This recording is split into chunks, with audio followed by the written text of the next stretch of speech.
simplifié avec Patrick Lapalme.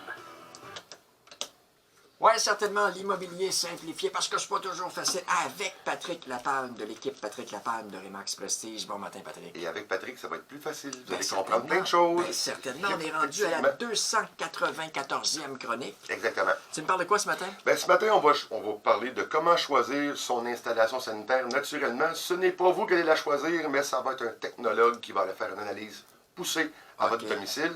Donc, un peu histoire de cas, là. Je visite avec un client là, en fin de semaine passée, donc on s'aperçoit que sur la propriété, le champ d'épuration fait de la résurgence. Donc, il ne peut plus absorber l'eau, il y a une fonte des neiges, il y a de l'accumulation d'eau sur le terrain, et on a une odeur là, qui est directement là, qui est désagréable et qui nous dit que c'est vraiment le champ d'épuration qui va faire de la résurgence, donc qui va couler à l'extérieur. Donc, on s'en aperçoit, le client me pose des questions, donc je lui explique ce que je vous explique ce matin.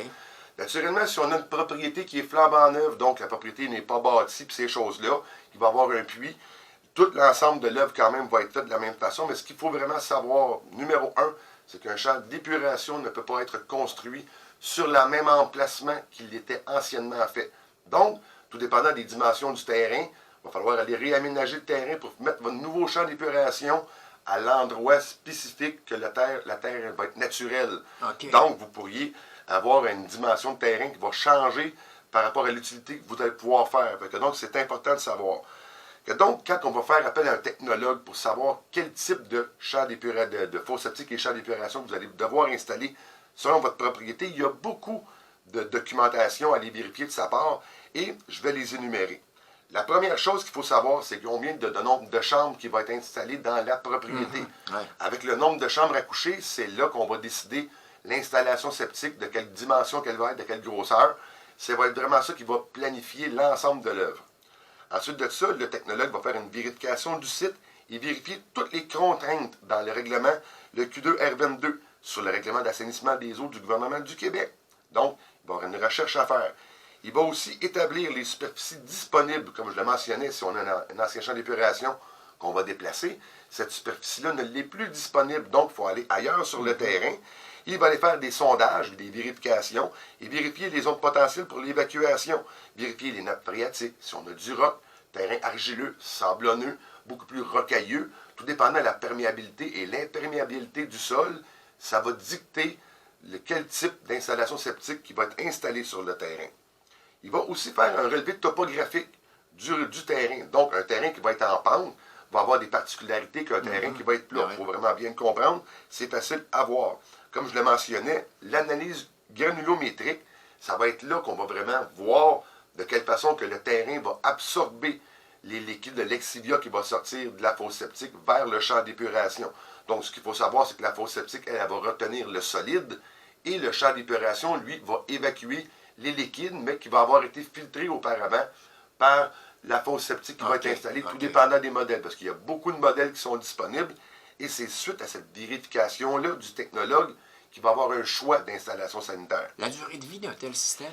La durée de vie d'une fosse septique, tout dépendant si c'est en béton ou en plastique, il y a des durées de vie qui sont très différentes. Mais ce qu'il faut savoir, selon ce que j'ai trouvé sur Internet, la majorité des sites me mentionnaient que la durée de vie moyenne d'un champ d'épuration est de 25 ans. Donc, quand on fait l'achat d'une propriété, il faut vérifier l'année de construction du champ d'épuration. Tout dépendant aussi de l'usage. Si les gens ont jeté des mégots de cigarettes, ils ont mis de l'huile, ils ont mis de la peinture à l'intérieur de la fosse septique, ben là, la vie utile, naturellement, diminue. Mais ce qu'on mentionne... Si le système a été changé, tu nous en parles souvent, garder les factures, les preuves naturellement, aussi. Et les preuves de vidange, les villes vont les demander, c'est sûr. Et aussi, on peut aller jusqu'à une cinquantaine d'années pour le champ d'épuration. Mais naturellement, au bout de 40 ans, ce qu'ils mentionnent, vous devriez le changer. Donc, on est en 2023, 40 ans, on s'en va 83, faites le calcul rapidement. Donc, vous achetez une propriété implantée en 83, vous devriez probablement aller faire un nouveau champ d'épuration. Quand on s'en va ensuite de ça à la prise de l'analyse granulométrique, on va aller faire la conception du système de traitement des eaux selon naturellement tous les détails qui vont avoir été comptabilisés par le technologue.